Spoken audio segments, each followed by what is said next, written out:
அனைவருக்கும் வணக்கம். அனைவருக்கும் என்று சொல்லுறதை விட அந்த 2 பேருக்கு வணக்கம் விட்டோடும். என்று சொன்னால் இந்த வீடியோக்களை ரீல்ஸுகளை சின்ன சின்ன ஒரு நிமிஷ விஷயங்களை கொஞ்சம் பேர் பார்க்குறீங்க.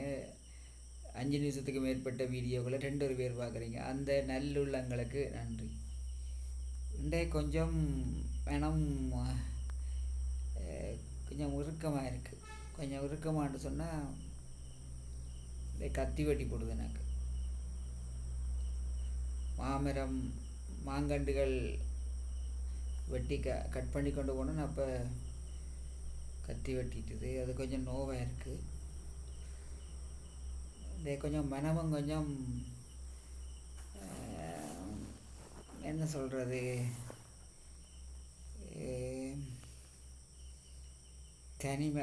தனிமையை உணர்கிற மாதிரி இருக்குது. ஆனால் இந்த வாழ்க்கை தான் பிடிச்சிருக்குது.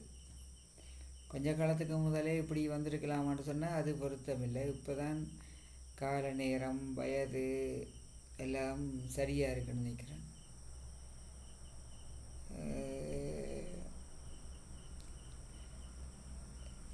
இப்போ என்னென்னு சொன்னால் வாழ்க்கையில் ஒரு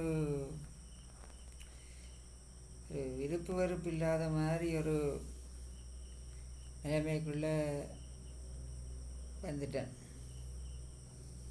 பர்த்டே வந்தால் அது வருஷம் தீபாவளி வந்தால் நான் உடுப்புகள் எடுக்கிறே இல்லை. இப்போ பிள்ளைகள் பர்த்டேக்கு எதுவும் உடுப்பு எடுக்கிறேன்றாலும் நான் சொல்கிறது என்னென்னு சொன்னால் எனக்கு உடுப்பு எடுக்க தேவையில்லை. நான் அந்த அரசாங்க வேலையில் இருந்த காலப்பகுதியில் நிறைய உடுப்புகள் வச்சுருந்தேன். நான் ஷர்ட்டு 36 ஷர்ட் வச்சுருந்தேன். நான் ஜீன்ஸும் 25க்கு மேலே வச்சுருந்தேன். நான் இப்போ அதில் கொஞ்சம் கூட எல்லாம் கழிச்சிட்டு நல்லதுண்டு வச்சுருக்கிறேன். அது எங்கே போடுறது, ஒரு இடம் போடல. அது அப்போ நான் வீட்டை சொல்லியிருக்கிறேன், எனக்கு இனி உடுப்பு எடுக்க தேவையில்லை. என்னென்னு சொன்னால் இருக்கிற உடுப்பு போட்டு முடிக்க மாட்டேன். நான் சாகரக்கிடையில் போட்டு முடிக்க மாட்டேன். அப்போ அந்த இருக்கிற உடுப்பே நான் காணும். இனி ஒரு உடுப்பு எடுக்க தேவையில்லை. இப்போ நிறைய ஷர்ட்டுகள் இருக்குது. அப்படியெல்லாம் யோசிக்கிற போது மனதுக்கு கொஞ்சம் கவலையாக இருக்கு. என்ன சொன்னால் ஒரு முடிவுக்கு வந்துட்டோம் வாழ்க்கையில். எந்த வேதாக்கள் கன பேர் இறந்துட்டுனோம். இறக்காதாக்களும் கிளினிக் ஒப்பியோடு தான் தெரியணும். அப்படி பார்க்குற போது இன்னொரு 5 வருஷத்துக்கு நான் எப்படி கதைக்கக்கூடிய மாதிரி அதுகள் இருப்பேன். அதுக்கு பிறகு ஏதாவது வருத்தம் வந்து இயங்க முடியாத மாதிரி வருமா? இயங்க முடியாத சொல்கிறன்ற கருத்து என்னென்னா, சுயமாக நாங்கள் ஒரு வேலையை செய்ய முடியாத மாதிரி அப்படி எதுவும் வருமான்னு யோசிக்கிறேன். இந்த கடைசி காலம் அப்படி தானே இருக்கும். பெட்டில் அப்படியே கட்டில் இழந்து அப்படியே இருக்கிற மாதிரி வருமாண்டு கடவுளை அப்படி விடக்கூடாது.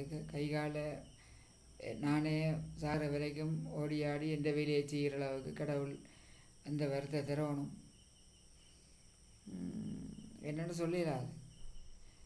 அப்போ அந்த உடுப்பு எடுக்கிற தேவையில்லை. மற்றது ஒரு விருப்பு வெறுப்பில்லை. ஒரு மரத்தை நட்டாலும் எந்த பிள்ளை தம்பி வந்து மகன் வந்து அதை அனுபவிப்பான். இல்லாட்டிக்கு எந்த பிள்ளைகளாரோ அனுபவிப்பினோம்னு சொல்லி செய்கிறதே தவிர வைக்கிற மரத்தையெல்லாம் நான் காய்ச்சி நான் சாப்பிடுவேன் ரெண்டு இல்லைண்டா. சில மரங்கள் ரெண்டு தென்னையெல்லாம் 5 வருஷம் காய்க்கிறேன்னு சொன்னால் 5 வருஷத்துக்கு பிறகு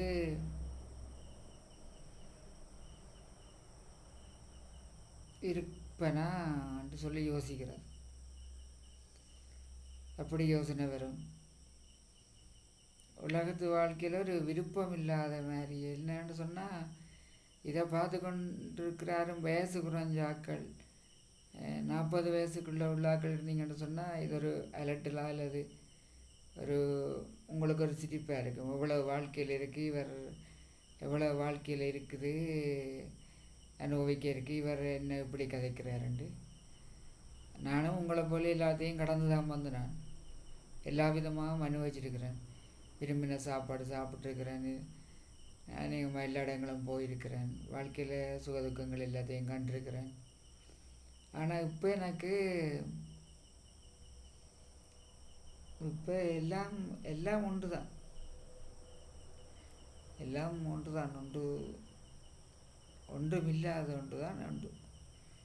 எதுக்குமே கண்டதில்லை. ஓடி ஓடி பணத்தை விளைச்சும் ஒன்றும் காணப்போறையில்லை, உறவுகள் ரெண்டும் இதுவும் காணப்போறையில்லை, சொத்து பொருள்னு சொல்லி ஒன்றும் காணப்போறையில்லை. கடைசியில் ஒன்றும் இல்லாமல் வெறுங்கையோட போய் எரிஞ்சு சாம்பலாக போகிறது.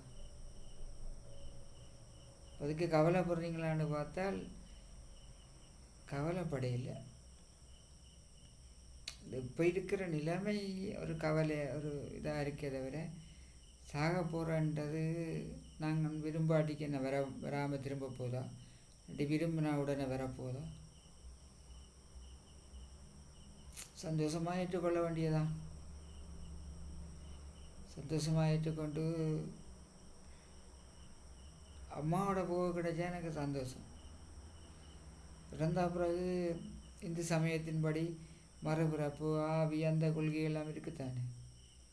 அப்போ நான் இறந்த பிறகு அம்மாவை பார்ப்பேன்னு சொன்னால் அது பெரிய ஒரு சந்தோஷமான விஷயம்.